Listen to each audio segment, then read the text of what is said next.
Hello and welcome to the Pod of the Damned. I'm your host Ian, and welcoming back to the show this week is our reserve co-host Anna. How's it going?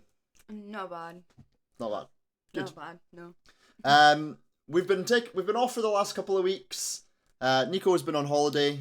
He'll be back this weekend. We're going to be recording with Nico again this weekend, so we'll be back. Normal service will be resumed. Originally, we were going to be doing an episode on what were we going to do? A Woman in Black. And then you had family shit.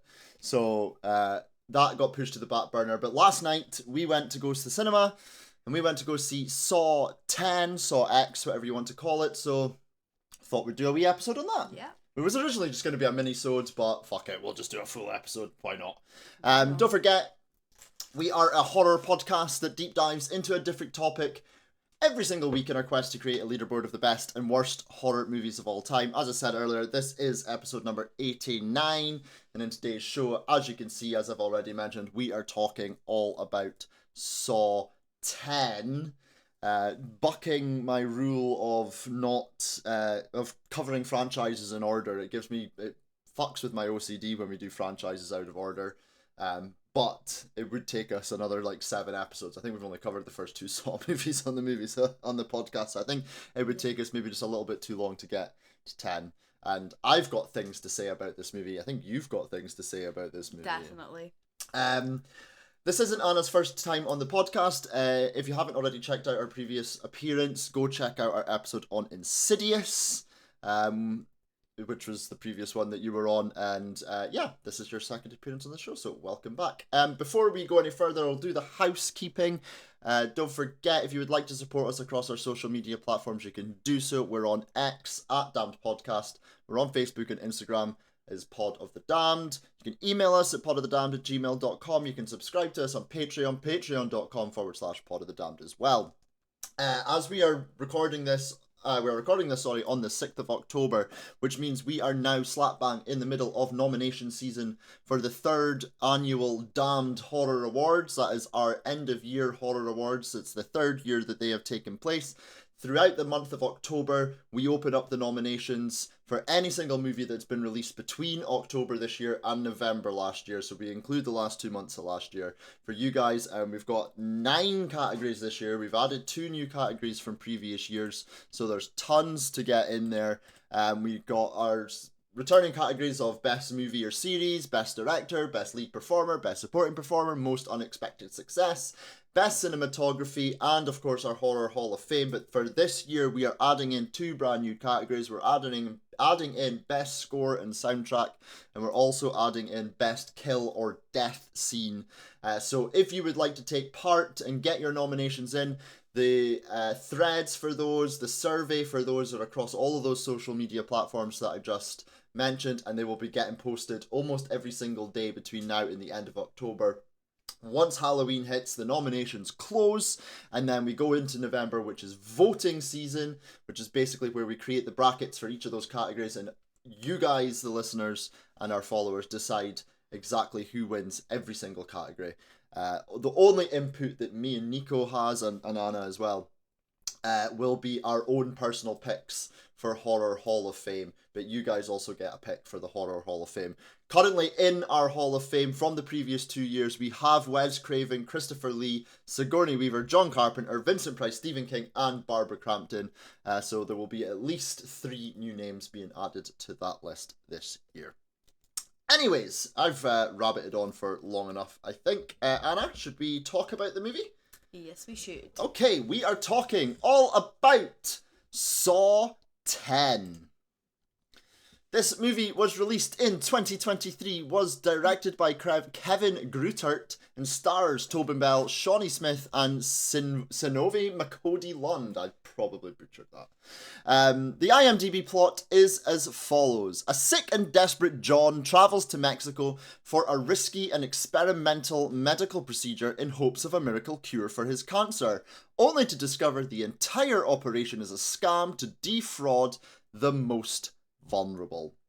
Now, I think it's safe to say that when Saw 10 was announced and when people were considering whether or not they were going to go view Saw 10, I think there was a lot of skepticism You know, the 10th movie of a franchise is hardly ever, you know, considered to be the best movie of the franchise. This is something we spoke about last night.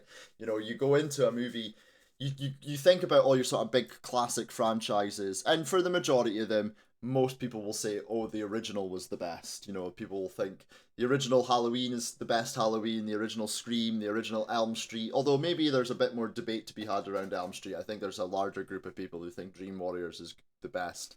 But in general, you're considered. And then, you know, if there is to be another one, I think that would be considered on a par to the original, it generally still comes pretty early on in the franchise. You're probably still talking within that sort of first 3 or 4 movies. For a 10th movie, probably giving away what I actually think of this, to I think at least be considered, at least I would say, the second best movie in the franchise, I think is pretty fucking impressive. Yeah, definitely. And as well, I'm pretty sure you were going in, like, not expecting too much, not even liking it that much, but we did came out and it was pretty good.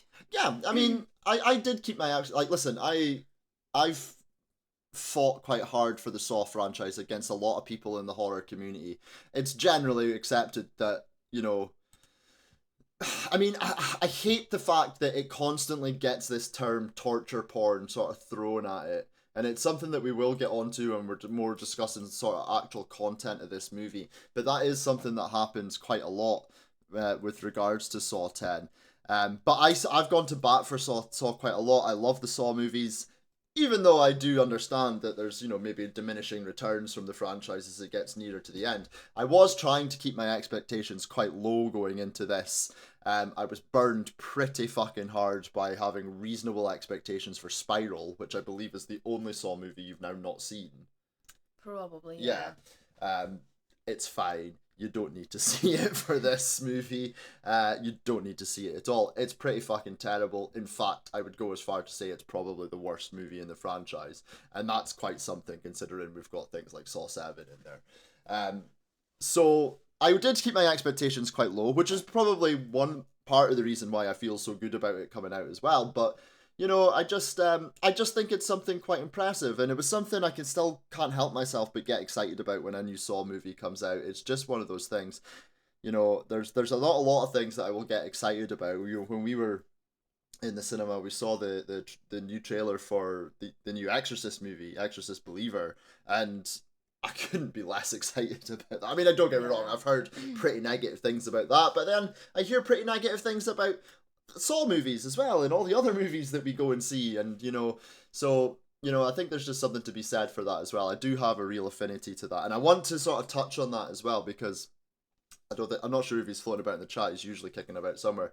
One of the things that Boomer said in his comment later on that I'll just sort of get into.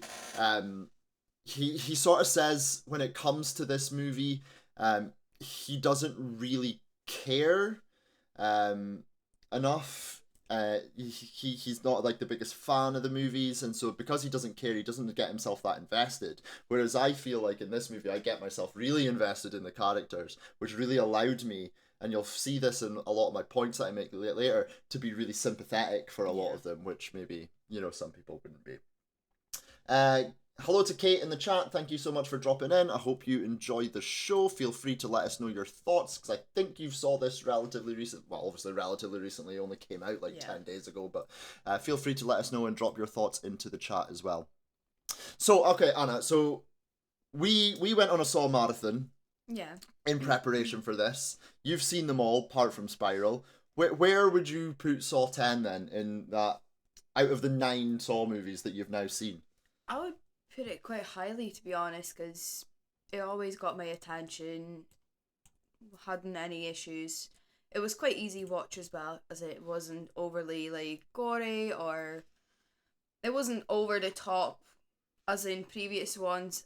There were moments where I couldn't even watch the movie. I mean, there was a couple of moments that I saw you sort of turn your head and cringe a little bit when watching this one. I mean, I did, like, a few traps and stuff. I did cringe a bit, because obviously it's still blood, it's still gore, but it was not over the top or that bad I couldn't look at it. I think you're spot on, because they definitely sort of, I don't want to say like sort of tone it back a little bit, because I don't feel they do, because the traps that are in this movie are still pretty fucking gruesome and pretty fucking horrific, and there's definitely still moments, and there's plenty of I mean, we literally watch a woman saw her own fucking leg off, you know. People are getting burned to death in this movie, but you know, you've got that whole eyeball sequence, which, in fairness, that's also one of my disappointments, because the whole marketing campaign, right, was kind of centered around this eye trap, that you see flashing up on the screen just now, that's on the poster, and not we get that right at the beginning. I mean, this movie doesn't open with a saw trap, which is unusual for a Saw movie. But we get that right in the beginning, and ultimately it ends, spoilers, it ends up just being a dream sequence trap. It's not even a real trap. It doesn't actually take place. That was a bit of a disappointment for me. I was kind of hoping for a little bit more from that, but that's maybe just me being a little bit picky about this. A little bit picky about this movie. But no, I totally agree with you when you're saying, you know, the gore.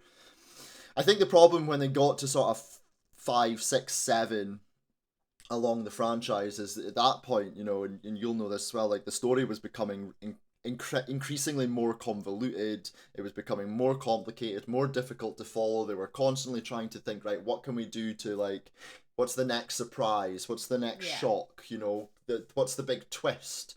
And unfortunately for the Saw franchise, they'll never ever be able to top that twist in the original movie. The first movie, that twist, that reveal that, you know, Jigsaw was the guy lying dead in the middle of the room the entire time, was one of horror's ultimate sort of holy shit moments, you know, where you're sitting there and you're like, holy fuck. And in this movie, I kind of feel like they didn't really bother, not that they didn't bother, but having this big, huge twist wasn't really at the center of their thoughts. And I think that actually worked out for the best. The little twists they did have did end up being quite predictable. I mean, I whispered to you what I thought like a few times during the movies, and I was spot on. Like, you know, I told you that he would like the con that they were playing at the end. I told you that was what was going to happen probably about 15 minutes before it actually was revealed, and there was a couple of other instances like that. Catching up in the chat, Kate says, "Sorry, I'm late. Just got back from The Exorcist." You can tell us what you thought about that as well, because we were just talking about that. I watched Saw 10 again a few days ago. Might go for a third time. So obviously a big fan then if you're going to go for a third time. I'm assuming you're saying you're putting it quite high up there. I'm assuming the original Saw is still will be number 1 on your list. Possibly. Possibly. Okay, what else? What else are you putting at number 1? It's only 2 choices. This. Yeah. Oh, so you're going original. So you're going that this one might actually surpass the original movie. Might. That's a hot take. Okay. It's really interesting. One of the things I find really interesting about this movie, when they did obviously Spiral and Jigsaw, that we moved away from the sort of directors and the people who were involved with the majority of the franchise. But in this movie, we've actually brought back a person who's directed 2 previous Saw movies, who's also edited almost every single Saw movie since Saw 2, Kevin Grutert, who's the director of this movie. And I thought that was an interesting choice, because in my head, I was kind of just anticipating that we were maybe just going to get more of the same. But I think stylistically as well, this movie is so far removed from what the rest of the Saw franchise. It's edited so heavily different as well. As I said to you again yesterday, one of the big criticisms that a majority of people have about Saw movies, especially as you go deeper into that franchise, is that it's edited like a fucking MTV video. Music video, sorry. And I think for a lot of people that's pretty off-putting. You know, you get that really sort of fast cuts, and it's cut, and the screen's going all over the place. And I think that's quite off-putting for a lot of people. But here, it seems much more composed, much more calm, much more calculated, and I think that really works in this movie's favour. Which makes it even more interesting to me that we've got, like I say, the director who'd previously directed Saw 6 and Saw 7. Now, I will say, in that defence, for me, Saw 6 is one of the better Saw sequels. Not maybe like top 1 or 2, but definitely, you know, in that sort of top 3 or 4 conversation, I think. Saw 7, on the other hand, is a bit of a miss for me. And so I thought it was an interesting choice to bring back that director, but it obviously paid off in the end. Yeah. I mean, he's previously directed 6 and 7. I know for a lot of people, once you get past like Saw 2, they all kind of merge into like one big movie. I'm not sure if that's the same for you, but can you remember much of what's happening between 6 and 7? Pretty much no. No. So Saw 6 is the insurance company. No. Now that you mention it, yeah, I do kind of. Yeah. Saw 7 is when Dr. Gordon comes back and the guy had the guy was faking the fact that he was in a saw trap. Yeah. Yeah. Yeah. Either of those did the so they're I mean, clearly now but that- now no that you no so mention it, but it's no like but that's it the point, comes like back. it's clearly not particularly memorable to you, so you know. I mean, if you ask me on the spot, like what happened in like each of the movies, I would be like, I have no idea which one was which. No, but that's what I'm saying. But- That's maybe a comment on how you feel about the quality of those movies. Because if I was to ask you about the original Saw, you could definitely pick out stuff that was happening from that movie. Some things, yeah. Yeah, if I could, you know, and maybe a couple of the other sequels as well. You know, Saw 2 that takes place in the Yeah. house. You've got Saw 3 that takes when he gets his brain surgery. And as well, like I've only seen them like once, Yeah, so it's not like yeah, you haven't it's like had kinda- multiple viewings. Yeah. Do you think we're gonna get more Saw movies? if they're made the same way, I hope we do. But I'm not sure about the fact if we would get any more. I'm not convinced that we are or aren't going to get any more Saw movies. Unfortunately, well, I don't know. I say unfortunately.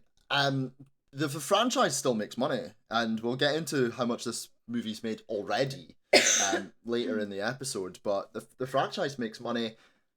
I don't think we're ever going to go back to that place where we were getting a Saw movie every single year. And I think I would only want more sort of Saw sequels if we were to maybe go down this route of, you know, we're gonna maybe fill in some of the gaps from the story, because you know, if you take Saw 1 to 7 in isolation, you know, that's one big plot between Saw and 7, right? And then you've got Jigsaw, which is kind of a sequel and a prequel at the same time, but it involves like completely different people. The only person who's really involved in that movie that's involved in the originals is Jigsaw, Tobin Bell. And then you go into Spiral, which is just completely removed. You know, it's a copycat. It's, you know, Yeah. completely new cast, completely new characters. Here, we're going back to the original story. We're not going back necessarily to that original plot from the first 7 movies. The actual plot of this movie has next to nothing to do with all those characters, apart from the fact that we've got Jigsaw, we've got Amanda, and spoilers at the very end, we've got Hoffman back as well, which was a nice surprise for me, because obviously in the run up, and they kept that out the trailers. Obviously, I think if you were to look up the movie on like IMDb and stuff, you would probably have found out that Hoffman was in the movie in some capacity. But they were advertising the fact that Amanda was back. They didn't advertise the fact that Hoffman was back. I know he didn't make like a huge appearance in the movie. He was only there for like a short cameo, but I'm really happy that he was there. That character for me carried the franchise when the franchise was doing really, really poorly. And if they go on to other movies, I want them to fill the gaps. I want them to give us those additional storylines that are along the sides of that, you know, because this movie obviously is set in between the first and second Saws, and they do make references to things that are happening. You know, early in the movie, we see John drawing pictures of traps that he's going to be doing in some of those Saw movies. I think the rack from the third one with the head that twists. Yeah. We see that, and so, you know, I think and that sort of adds some nice touches to it. But if I'm going to get more Saw movies, this is the sort of line that I want them to go down. This sort of, okay, that main plot is in the process of taking place, but whilst that happened, all this other shit was taking place as well. There was all these other games, because throughout all of those Saw movies, you know, his sort of mantra is, you know, people don't appreciate their life. people need to be tested and need to figure out whether or not they've got the will to live. But then he focuses on just this sort of really specific group of people. And in actual fact, and it's referenced a couple of points. There's a scene in Saw 7 where they have that sort of survivors group. Yeah. Yeah, and we see, and don't get me wrong, we see a few different characters from the other Saw movies in there, but there's a couple in there that are not attached to the Saw movies. And then I think when you go think about things like, I think it's Saw 5, where you have the opening where the woman cuts off her arm. The characters in there aren't tied in. So we know fine well that he's going out there and he's testing other people that aren't involved. But this movie actually focuses on that, and I think that makes a big difference in terms of just sort of filling those gaps, doesn't it? Kate says, I think it'll definitely be another one at least, hopefully more. I think, again, if they go along this sort of line and they can sort of maintain this kind of level of quality, I would definitely be interested in having some more Saw movies, because they're still making money. So, okay, so let's talk we're talking about a Saw movie. We probably should talk about the traps, because that's kind of what people come to the Saw movie to see. We kind of mentioned earlier that they've sort of pulled back a little bit on the blood and the guts, but I think it's fair to say that these traps are probably up there with the rest of the franchise in terms of how brutal they are. I would say so, yeah, especially the one where the guy had bombs in his arms. Yeah. So yeah, it's... Yeah, I think that was the ultimate part where you were really cringing, wasn't it? Because he had to literally cut this bomb out of his arm. I think that was the only part that was really, really bloody. That was quite hard to watch. Well, yeah, because there's even the one later where she has to saw her own leg off. Is grim, it's fucking grim. But even then, the blood and the guts of that seemed to be just a little bit toned down, didn't it? Yeah. Whereas in previous Saw movies, the blood and the gore would be flying all everywhere. over the place. Whereas even in that one, it seemed a little bit toned down. And then you've got the trap where where burns his face. He has to cut out a piece of his own brain. That one maybe got just a little bit too far. What? The one that's showing. Oh, the one that's showing on the screen. Yeah. That one maybe was just a little bit too far fetched for me. I don't believe that anyone would be able to do. I very much believe that anyone would probably cut off their own leg and then suck out their own bone marrow. But that's stretching, I think, a little bit. But to have to cut out a piece of your own brain, for me, that's maybe another little criticism I have of the movie. I think that was maybe just a little unbelievable.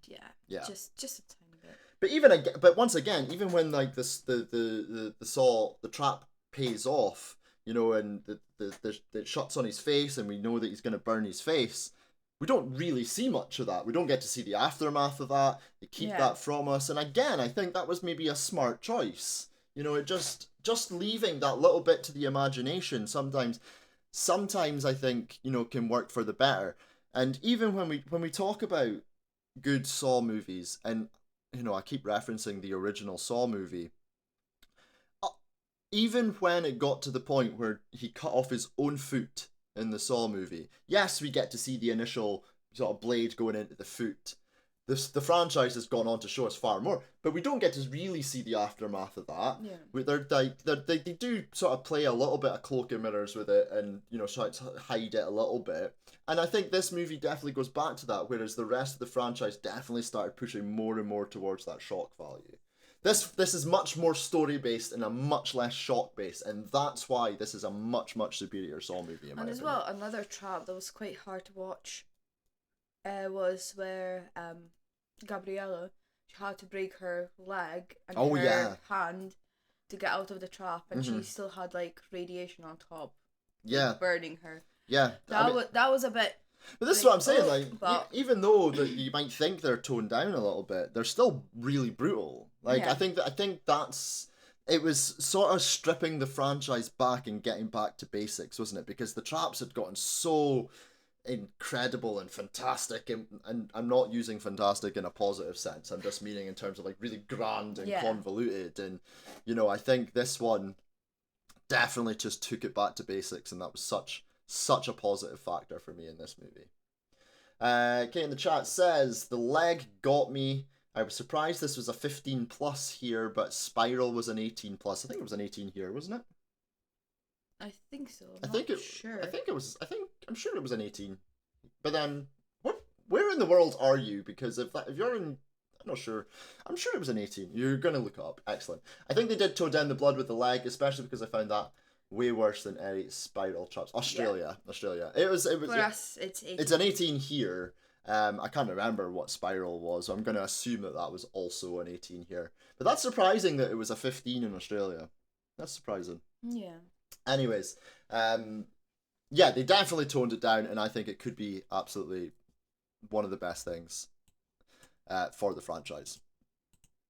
So, we should probably talk about the plot, actually, a little bit, because unlike, well, for some people, unlike a lot of the rest of the franchise, this one has, excuse me, a pretty cohesive plot in terms of the fact that, you know, we get this, it's weird, actually, because we get this sort of really long opening sequence, if you will, where John thinks that he's going to go and get this surgery done to cure his cancer, you know, and the surgery that he's talking about is very similar to the sort of brain scene that the brain surgery scene that we end up getting in Saw 3. I think that's what the sort of lines they were going across were. But that takes up a good portion of the movie, and this is the longest Saw movie there is. I think it comes in at just shy of 2 hours, which is far longer than I think the majority of the other Saw movies are. So I think that just the pacing of this movie really helps as well, and that goes along with everything else. The slightly toned down nature of the traps, the fact that the editing feels much more composed, and the pacing of the movie seems a lot slower up to a point. And I think that again all works in the favor. Throughout the franchise, we know that John's got cancer. We get little snippets here and there of things that he did to try and, you know, cure his cancer and other little bits and pieces, blah, blah, blah, blah, blah. But this is the first time, and this is really also the first time in the movie where Jigsaw has actually been our main character. And again, one of the positive things, because one of the best things about the entire franchise is that Tobin Bell, who plays Jigsaw, is really an incredible actor, and has also kind of been carrying the franchise a little bit. But in certain movies, you know, if we're not really getting a lot of him on the screen, then, you know... And as well, it kind of like showed what he was like going through, a bit more of his life and things like that, which I think was quite good. I think we got a lot more personality out of him, which makes him a significantly more relatable character. And I'm going to get onto that in a minute as well when we talk about Amanda. Because the problem for Jigsaw throughout the entire interactions we've had of him have been essentially based on his tests. I know there's a few scenes in some of the later franchises where he's talking to his wife about, you know, rehabilitating people before he was Jigsaw, but, you know, that still seems very sort of centrally focused. This is actually sort of how he's living and dealing with his own illness. Now, bear in mind, the events of Saw 1 have already happened at this point, so he is very much in Jigsaw mode, if you will, but I think it definitely added a lot of depth to the character, and I think that's something that really, really should have been done far before getting to the 10th movie. And again, is another reason why I think I feel so highly about this movie. Agree? Definitely, yeah. As I said, obviously, this movie also brings back Amanda. I don't know if you really remember throughout the movies, but she's had the worst haircuts and the worst wigs. Oh, don't even. In this one, I saw her and I was thinking, just what is going on in her head? I think like in Saw 3, she just has like a pretty regular like ponytail going on, and it's like fine, okay, a bit like yours. In the original Saw movie, she's got like this sort of I'm just out of bed, but also just out of a saw trap hairdo, which is like fair enough. In Saw 2, she's got this horrendous wig that she wears for that movie. And then in this, I don't even know how to describe her hairdo in this movie. I don't know if you want to take a stab at describing it. No. Okay. I would have just one word Disaster. Disaster. If you came out with a Just hairdresser with disaster. that haircut, would you ask for a refund? Yeah. Yeah, there you go. Anywho, one of the things I think I want to sort of Kate says Lego snap on here. It actually is. That's the perfect way to describe it. I think one of the things that is throughout the franchise. Now I know, obviously, again, spoilers. Amanda dies at the end of Saw 3. She is in flashback scenes in later Saw movies. But one of the things about her is that she's quite an unpredictable, she's quite a frantic character. She doesn't play by the rules, which is one of the big things that comes by the time we get to that third Saw movie. So, in this movie, again, I feel like they've just reined that in a little bit. She still has her moments, but she's so much more sympathetic in this movie than she is in any of the other Saw movies. If you think about Saw 3, especially, you know, she's really, really a character that you really, at this point, just want to see die. Yeah, you know, she's like, oh, just get rid of that person, get rid of this. And here she felt bad for Gabriella and all that. Well, she's and it's different. Yeah, no. And I feel like this kind of like movie is like where she got kind of broken, like, because Gabriella, she won her trap, like her test, but then she did get killed at the end. You know what? That's a really good point. I hadn't even thought about that. I actually hadn't considered that. That's a really good point. Because she was like feeling bad for Gabriella because they both were in drugs. She sympathized. Like, you could see she was sympathizing with Gabriella. She sort of saved her. Managed to get John to like save her test until last to maybe possibly give her like the most opportunity to escape. She really tried to sort of help her. No, I totally get that. And then, of course, Gabriella, in fact, is the only one of them that actually successfully managed to complete her test and then still ended up dying. You know what? I think you're actually pretty spot on there. That could be the whole reason why, by the time Saws 2 and 3 roll around, she becomes this really sort of unsympathetic character, this really frantic character, and this character who doesn't want to play by the rules because she's already witnessed someone who she wanted to succeed die, regardless of the fact that they won their trap. That's a really good point. It's one I hadn't really considered. However, having said that, whilst that makes sense and does explain some of those things, I very much prefer this version of Amanda in terms of what we get on screen. I think this makes for a much better Saw movie in general as well. So, yeah, definitely. Again, something else that I just think marks a really big improvement for the whole movie. I don't have a huge amount of other points to make. Maybe a couple before we get on. I have a couple of issues that we'll quickly get into as well. At this point, do you have anything that you want to add?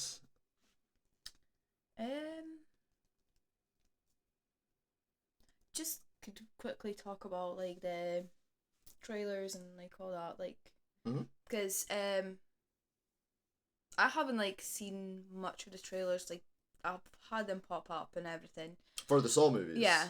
For previous Saw movies? For this. Just for this? Okay, right, okay.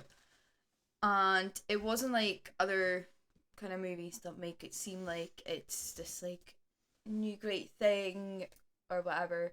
It was just kind of like very calm, and I ended up like liking the movie a lot because there's a lot of the times they hyped the movie up.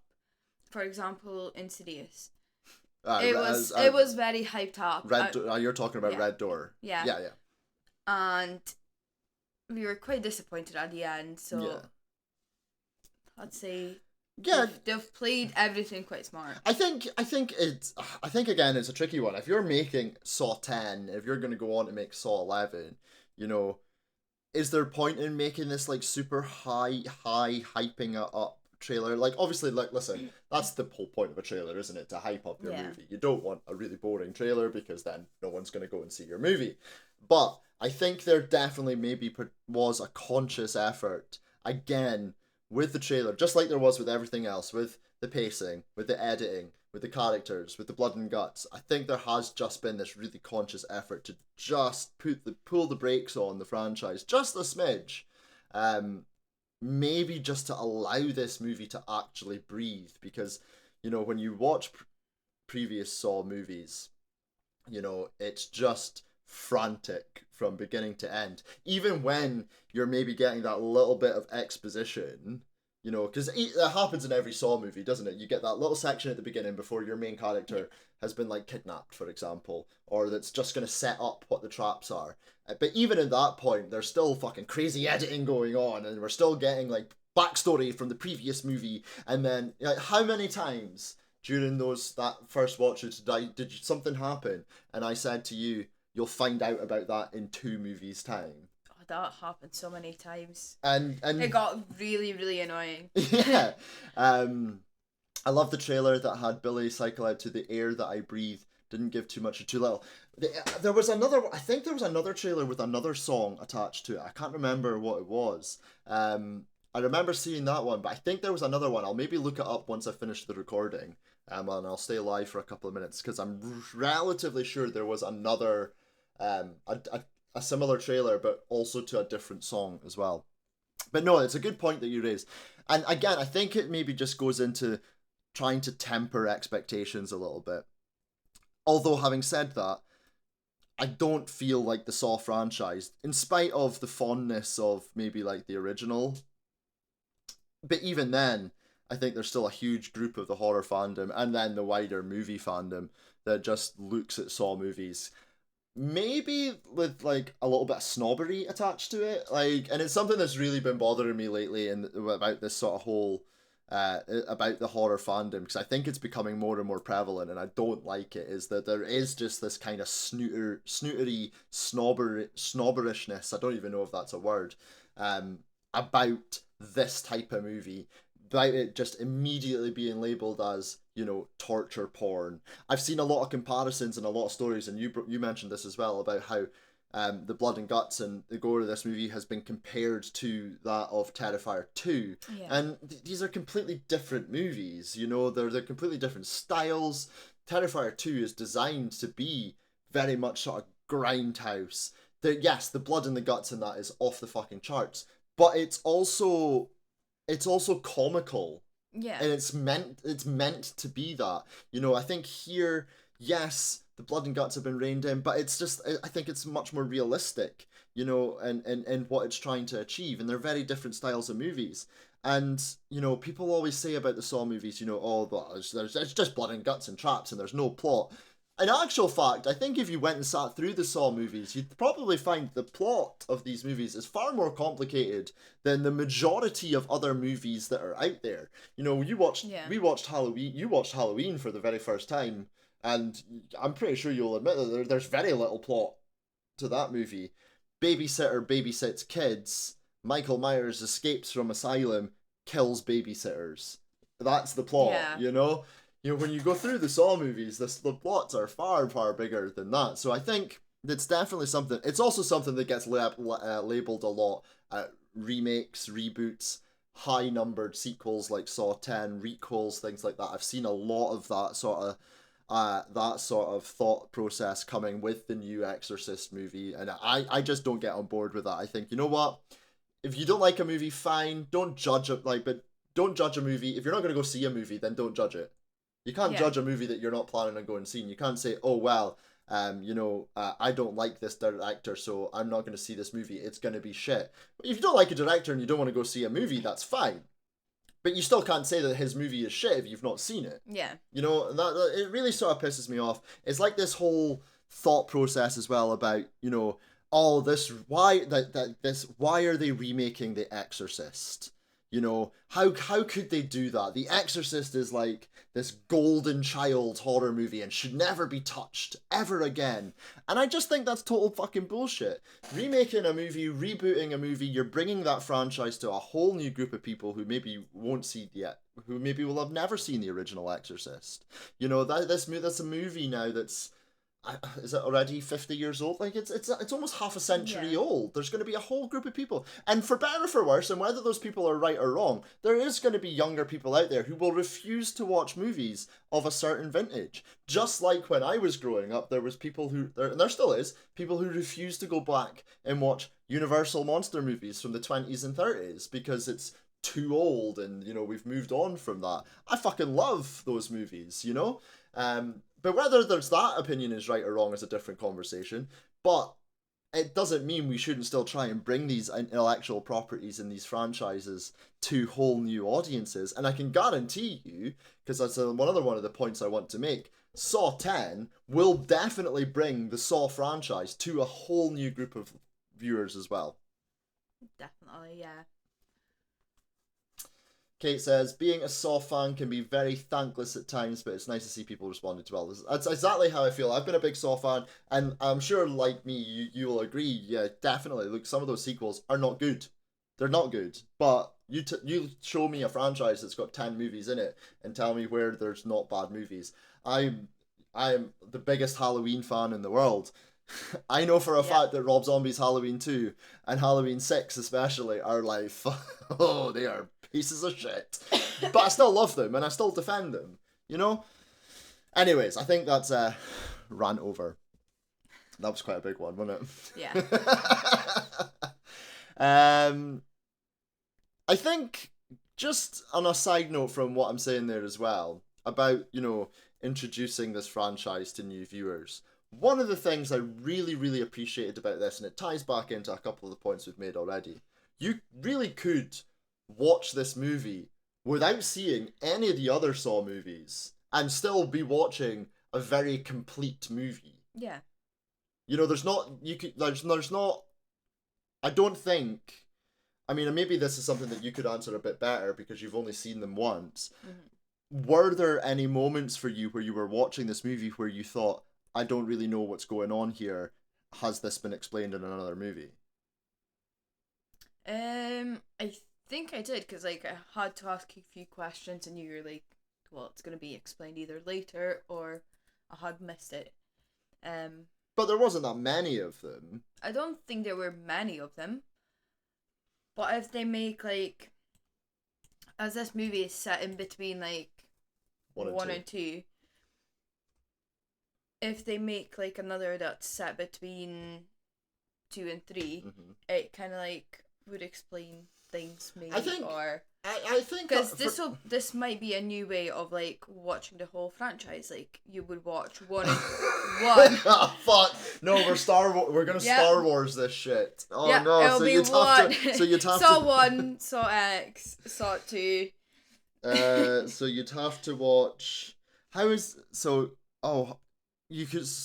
I don't know what's the correct way to watch the Star Wars franchise. I don't know. So you'd have to watch Saw 1.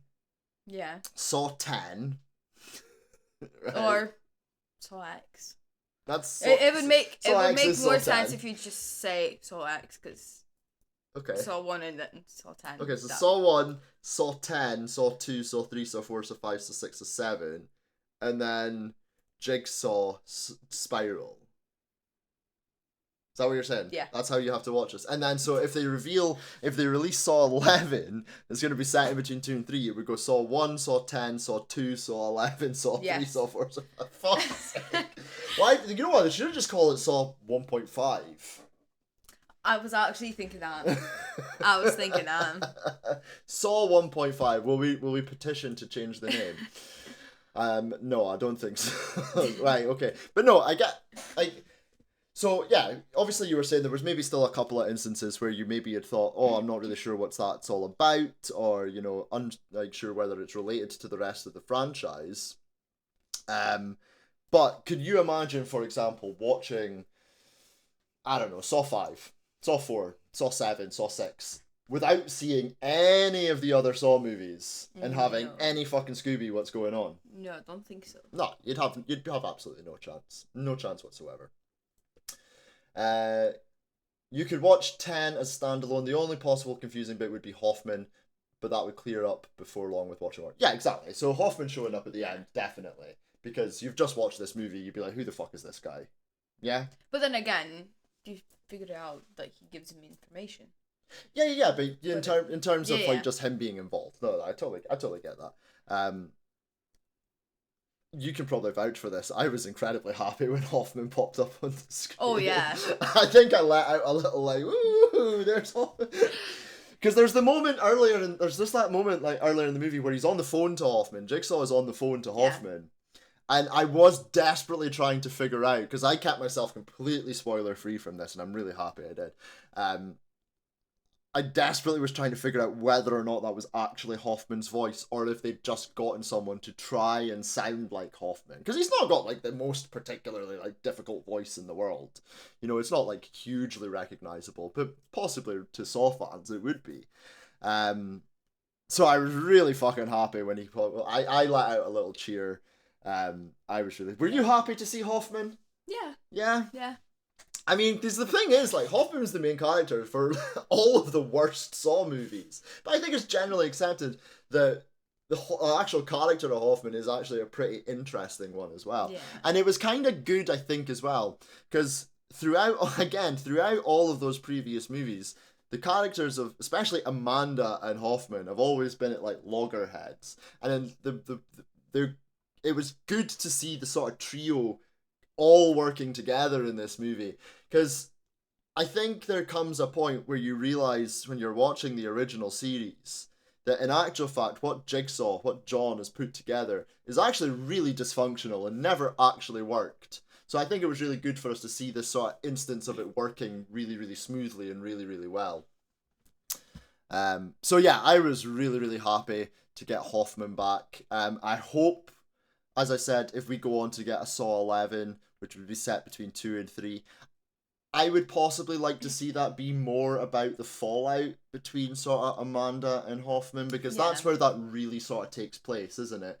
In between Saws 2 and 3. So potentially that could be a route they go down. But as I was saying to you earlier, I wouldn't be opposed to us just getting more of these sort of sideline stories where, yes, the original plot is currently happening, but there's also these side games that are happening that don't really have that much bearing. So, but that was definitely something that was a big plus for me. I want to talk about as well the victims. Well, I say victims, but John's victims in this movie, because we've not really mentioned them at all, but barely, apart from, you know, their sort of individual traps. One of the big criticisms I think I have for the rest of the franchise is when you look at his victims in the traps, a lot of them really don't deserve to be in traps. Now, don't get me wrong, some of them do, you know. I think, but also the most of them that actually end up aren't even John that puts them in the traps. You think about the swinging pendulum trap. I think that's Saw 4 or 5. You know, that's the guy who killed Hoffman's sister. Yeah. He deserved to be in a trap. Obviously, that game was rigged. He was never going to win, but, you know, that's what it is. I think when you look at a lot of the other people that were in traps, you think of, like, the first Saw movie, and you've got Adam and Dr. Gordon. Neither of them really deserved to be in a trap. Dr. Gordon was having an affair with his wife, possibly. Yeah, not a nice guy. Possibly not the best bedside manner as a doctor, but did he deserve to die for that? I mean, for the cheating part, yeah. Saw 2, you know, all the people in the house were all criminals, but a lot of them had been falsely imprisoned and evidence planted. Did they really deserve some of the fates that some of them got? Maybe if you delve a bit deeper into the characters, but we never do. You know, Saw 3, she's having an affair on her husband, but, you know, they've lost a child, and yeah, exactly, like, they've just had one of their kids die, so let's put them through a trap. You know what I mean? Like, it seems a little bit unfair, and then, you know, you sort of go on. Whereas in this movie, you've got this group of people who's pulling off this really fucking horrendous con. They're essentially tricking terminally ill people into giving away hundreds of thousands of pounds, and then not performing the surgeries and the medicines that they say they're going to perform. It's really fucking heinous what these guys are doing. And I sat there and I was like, yes, finally we're getting some people who truly fucking deserve to be put into the traps that they're put in, you know? And regardless or not of whether Amanda and us as a viewer have some semblance of a sympathy for the Gabriella character because she's a drug addict, you know, she's also deserved the trap that she was put in for the part that she played. I don't know, like, am I wrong in my assessment? Do you think, you know, maybe I should be more sympathetic to maybe specifically the Gabriella character or just any of them? No, I don't think so, because I think Gabriella played quite a big part in the whole con thing as well, because she was like making him feel welcome, and you know, like Yeah, she was selling it. she was like mentioning, oh, they helped me, and you know, things like that. So she did play quite a big part, because you know, it's quite more like, how to say, it's easier for you, like it eases you into like the whole thing if you have somebody saying, oh, they've been so good to me, Yeah. they've helped me so much. She was selling it. She was selling yeah, it. She was selling the con. Yeah, she played just as big a role as the rest of them played, you know. We're just sort of excuse me. We're both dying here. I was just sort of, I think we as a viewer are just sort of a bit more pushed to trying to be sympathetic to her character. Possibly because regardless of how you feel about her in those first movies, we as a viewer have an affinity towards the Amanda character, and we see her being this much more sympathetic, this much more kind character. Being also sympathetic towards the character maybe leads us to that conclusion as well. I think it's maybe a little bit subliminal in there too. The logic applied to who should be a victim is definitely more inconsistent in the other movies. Yeah, definitely. You know, there's definitely people. Well, look, there are people. Look at Saw 7 when the public trap in Saw 7. Those two guys are in a trap because their girlfriend is cheating on them. Yeah. And they're in the trap, and it's, you know, like how does that make logical sense? You know. But then they have to decide if they're gonna kill try to kill each other, or okay, but right, so let's just say not true, but let's just say you've got another man, as you know, and do I deserve to be put into a trap and possibly die because you're doing the dirty? well, no. Exactly. I also would absolutely not be killing the other guy. You know, no, like can't make sense in the chat. It's definitely the logic in this movie is far superior to that of previous movies. That's kind of it. What I've got in terms of specific points I want to make. We only saw this movie for the first time yesterday, so I'm sure this is a movie I will definitely go on and watch multiple times in the future, just like I've done with the rest of the franchise. Sorry, am I boring you? No, I'm just. You're just sleepy. Okay. So there possibly is going to be other aspects to this movie that I'm going to want to pick up on later down the line. There's probably other things that I'm going to notice and want to add, but these are just sort of my initial thoughts of the movie. Yeah. I have a couple of issues that I want to get into, but before I do that, is there anything else you want to add in terms of plot points or anything particularly positive or? No. No. Okay. Fine then. Just go fuck myself. Okay. A couple of issues. I've kind of already mentioned it earlier that I thought that some of the twists were a little bit predictable at times. You know, I told you what the final twist would be 15 minutes before it happened. I told you that because again, I didn't know anything about the plot whatsoever. All I knew was that this movie was set in between Saws 1 and 2. I told you that whole opening scene was a con before we found out it was a con. So the big twists of the movie like that, I was able to predict. I don't know, were you able to predict it? Did you sort of have an idea of what was going on as well? Just a little bit, but I didn't thought about it. Yeah. I was just. I'm potentially someone who's just a lot more experienced with this franchise, so maybe could as well, maybe have a little bit of a more educated guess. And you're more into kind of. I'm more into horror movies and twists and scary shit, and I just know what happens in a horror movie. Is that what you're saying? No, that's not what I was looking for. You're looking for more details, like hidden things and everything. Okay. Yeah, okay, I'll go with that. You're better at trying to analyze movies. I'd say that. Oh, thanks. I'm gonna clip that. That's the promo for this week's show. I'm so good at analyzing movies, guys. But having said that, having said that the twists are predictable, the outcomes of the twists, I think more than make up for it, because we get the big twist that, for example, that when John ends up in the trap at the end, obviously I don't think even John says himself, like, the kid wasn't supposed to be a part of it. I think John thought it was going to be him against Amanda at that point. Yeah. But that final con that our two sort of antagonists, if you will, were working together, you know, we were able to predict that. But, the rest of the storyline makes up for it. The traps that we get because of that make up for it. I thought that final trap between John and the kid was actually, a pretty fucking grim one, and again, it was something that was maybe just a little bit sort of original for the franchise too, which is always nice to see. The twist about the con in terms of him getting his surgery, well, that resulted in the rest of the movie, which I thought was really fucking good as well. One thing I will say, because we know obviously it's set in between Saws 1 and 2, and I say we got that final scene where John's stuck in the trap, it did remove a little bit of the danger factor for the movie. Like, we know John's going to survive this movie because we know he's in Saws 2 and 3.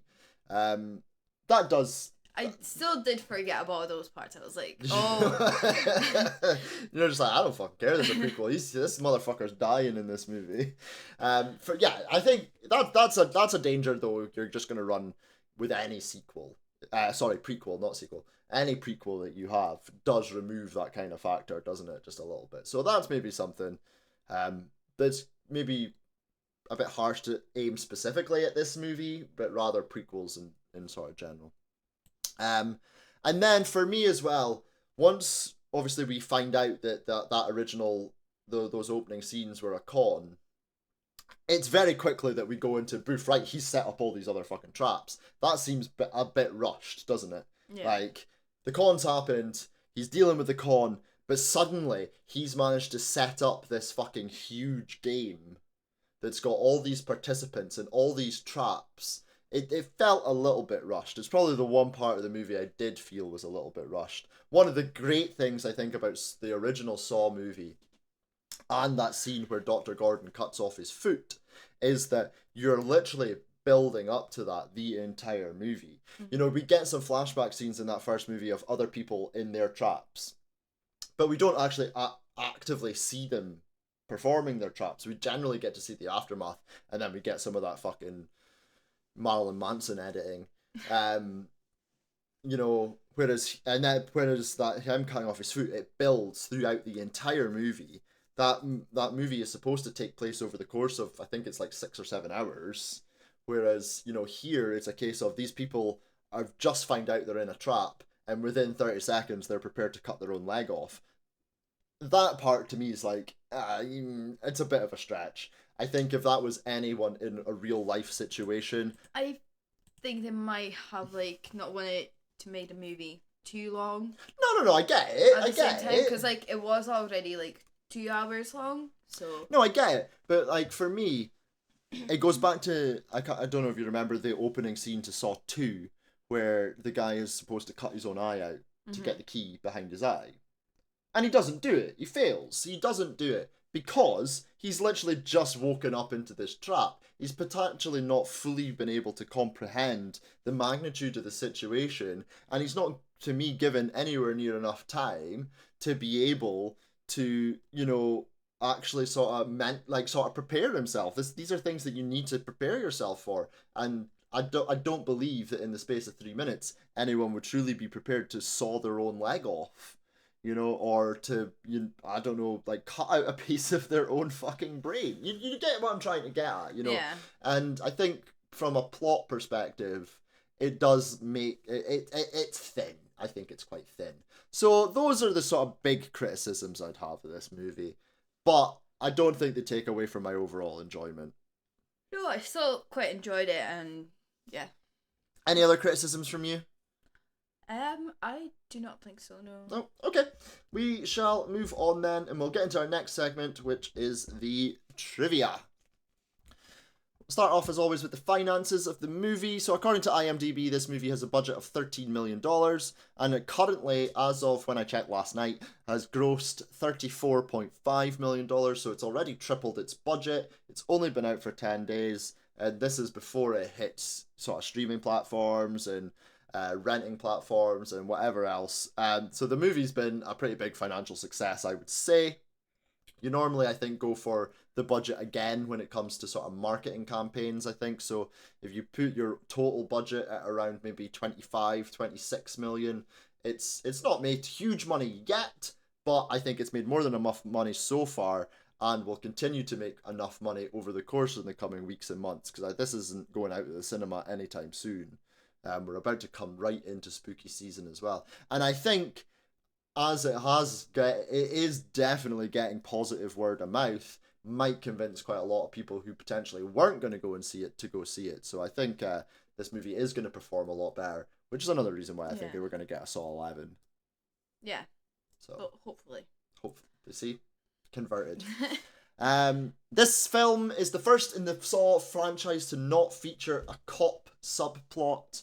So in every single Saw movie, there has been a side plot. And that's, again, going back to, another reason why I think this movie is so good. There is no subplot in this movie. Yeah. We literally just follow this singular plot.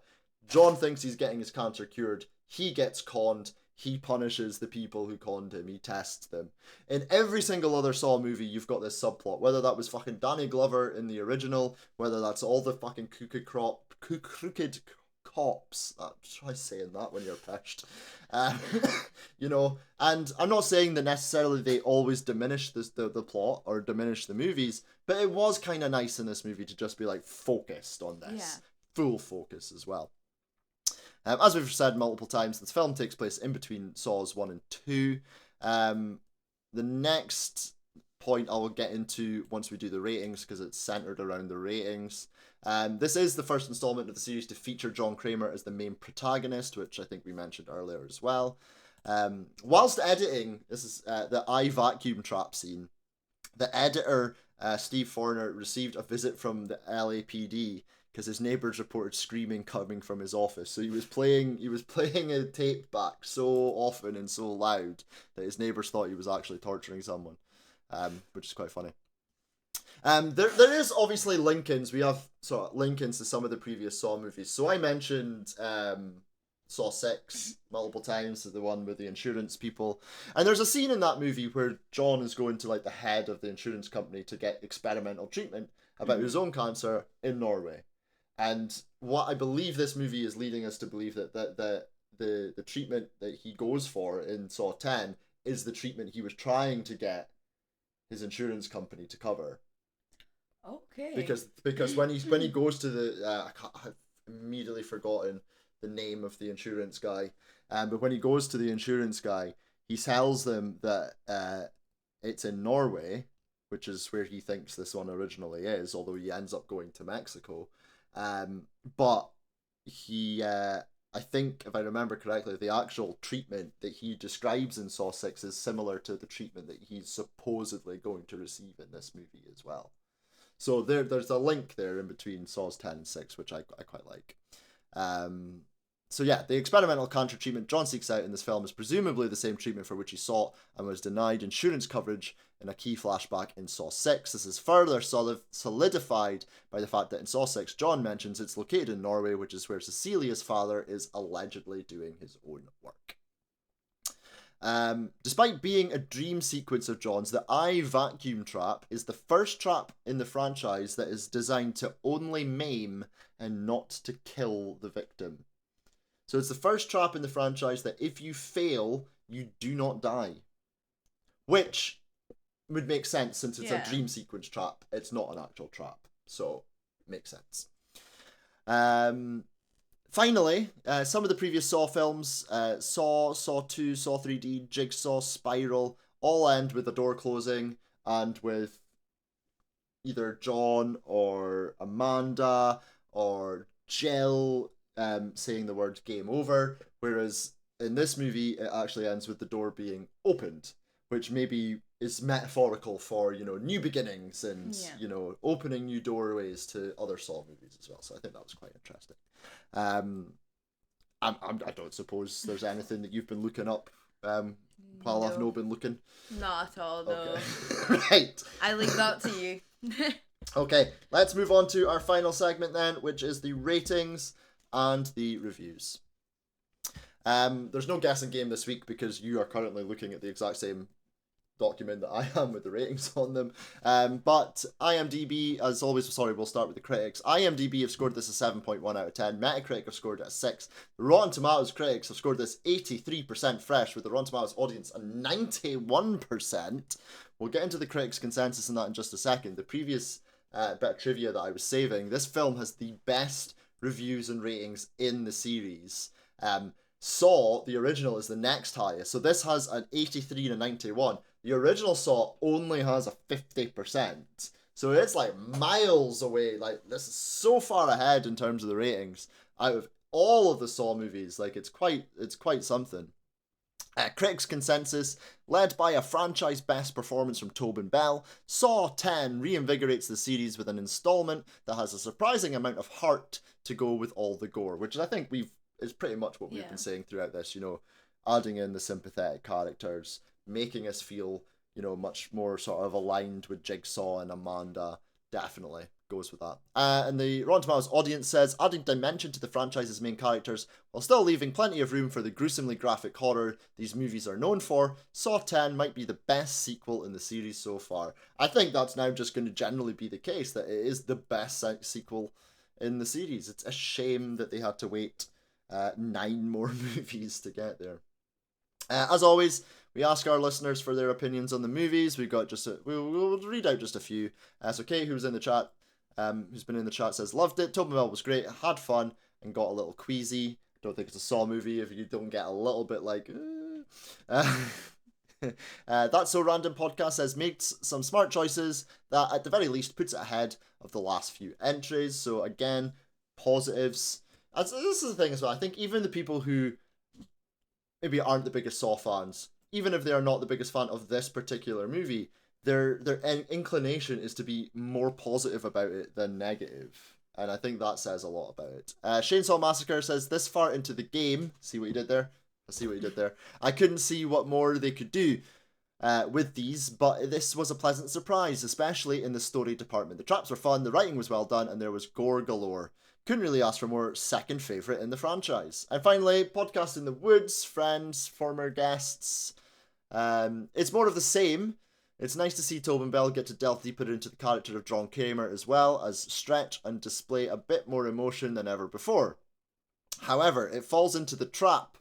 See what Boomer did there. It falls into the trap of many of the other sequels. There are too many conveniences to get past, and though the games were inventive, half of them never felt remotely survivable.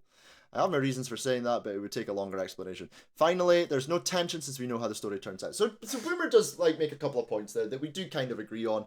We agree on the whole, because it's a prequel, we know how the story's going to turn out. That does take a little bit of that tension away. Absolutely, it does. I kind of disagree that there's too many conveniences to get past. Yes, of course, there's some liberties that you have to take. There's some things that you just kind of have to accept and move on from. But you have to do that for all horror movies. Suspension of disbelief is, you have to for all horror movies. So, Boomer, it's not often we very much disagree, but I very much disagree with you there. Z in the chat says he thought it was fucking great. I thought it was fucking great too, Z. We'll get to our ratings. That does just leave me and you, Anna. So you can go first because you're the guest. On a scale of 0 to 10, what would you rate Saw 10? I will have to give it an 8.5, I guess. 8.5? Yes. Why an 8.5? Because I don't want to go too high, Mm-hmm. but it was one of my favourites so far. So I get that. I get not wanting to go too high with it because at the end of the day, this isn't a perfect movie. We've been very complimentary about this movie. This still, I don't think, is going to be a movie that's going to be like 50 years. We talked about The Exorcist and how that's like a 50-year-old movie, right? This movie is not going to be talked about in 50 years' time. Realistically, it's not. If anyone's talking about a Saw movie in 50 years' time, they're still going to be talking about the original. No one's going to be talking about Saw 10. However, it's still a fucking good movie. But but because of its placement in what is possibly a very sort of Marmite franchise, it's never going to be massively remembered. So I get totally not wanting to give it too high a score, but also giving it a high score. I just was looking back at what the scores that we gave Saw and Saw 2, which is the other two Saw movies that we've covered on the show. So overall, Saw has an average of 7.3, but both me and Nico scored that a 9. I think Saw 2 we didn't feel as strongly on. That's got an overall 5.7. Nico gave it a 6, I gave it a 6.5. I prefer Saw 10 at this moment in time to Saw 2. I might feel differently in a few months once I've had a chance to rewatch it a couple of times, but as of right now, I prefer this to Saw 2. I still wouldn't say I necessarily prefer it to Saw. I'm going to give this one an 8. I think that's pretty fair. Yeah. So, all of our scores combined with the critics' scores gives Saw 10 an average score of 7.8 out of 10, and it means it's in 20th place of the now 85 movies that we have covered on this podcast. 20th place is pretty fucking good, I would say, for the 10th, I know I keep saying it, the 10th entry into a franchise. Saw is in 33rd place. It's currently 13 places above Saw. Saw 2 is in 64th place. So that's pretty fucking good, and hats off. And I actually think it's one of the proper surprise packages of the year. I think when we were going into this, we all sort of had our expectations about what we were going into, and I think for the most of us, we probably just felt we were going to go into what was another Saw 6 or another Saw 7 and get a very similar movie. Yeah. But in actual fact, they've completely tonally changed the movie. They've gone in a totally kind of opposite direction with regards to pacing, with regards to editing. They've toned it back. They've toned it back a bit in terms of the gore. They've given us much, much more sympathetic characters to really get our teeth into. And I think that makes for just an overall better movie. These are all things that you don't need to do in an original movie. In the original Saw movie, you don't need to do any of these things because you are setting up the franchise. That first movie is all about Adam and Dr. Gordon and the fucking twist at the end. And then from there on in, that's where you can delve into characters and everything else that goes along. You get away with it in Saw. You don't get away with it in Saws 2, 3, 4, 5, 6, 7, 8, and 9. So here in Saw 10, they've gone back and actually given us what they should have given us 7 or 8 movies ago. In my opinion. Agree? Yep. Disagree? You can disagree. No. No, completely agree. Okay. Yeah. If you agree with us or disagree with us in the chat, please let yourselves be known.